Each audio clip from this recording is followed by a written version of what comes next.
पसंद और मोहब्बत में बहुत फ़र्क होता है। तुम्हें याद है जब मैंने तुम्हें आई लव यू कहा था, तुमने मुझे कितनी बातें सुना डाली थी, क्योंकि मैं जानती थी कि तुम्हें मैं अच्छी लगती हूँ, मगर इसका मतलब ये नहीं कि तुम्हें वाकई मुझसे मोहब्बत है। मैं जानती थी तुम कभी मुझसे शादी नहीं करोगे, क्योंकि मैंने कभी तुम्हारे लफ्ज़ों में मोहब्बत महसूस ही नहीं की। और मर्दों का ईमान कितना कमज़ोर होता है, कौन नहीं जानता। हम जिसे मोहब्बत कहते हैं, दरअसल ये मोहब्बत नहीं होती। तुम्हें पता है, बचपन में मेरी एक गुड़िया थी जिसे मैं हर वक्त अपने साथ रखती थी, उसके साथ ही खेला करती थी। जब कुछ खाती तो उसे भी साथ खिलाती थी, क्योंकि वो मुझे बहुत ज़्यादा पसंद थी। फिर क्या हुआ, एक दिन अब्बू ने मुझे उससे अच्छी और बड़ी गुड़िया ला कर दी।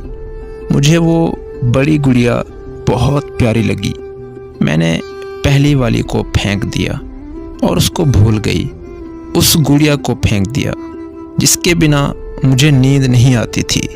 मैं सबसे कहा करती थी कि ये हमारी गुड़िया है, मैं इससे बहुत प्यार करती हूँ, मैं हमेशा इसे अपने साथ रखूँगी।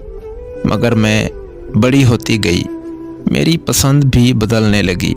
हर गुड़िया से मेरी मोहब्बत का दावा झूठा साबित हुआ, क्योंकि मुझे उससे मोहब्बत थी ही नहीं। वो मेरी पसंद थी और पसंद बदलती रहती है। इसी तरह जब तुमने अचानक अपना रास्ता बदला, मुझे वो गुड़िया याद आई जिसे मैंने दूसरी गुड़िया मिल जाने पर फेंक दिया था। मुझे भी तो अल्लाह ने एक गुड़िया ही बनाया है।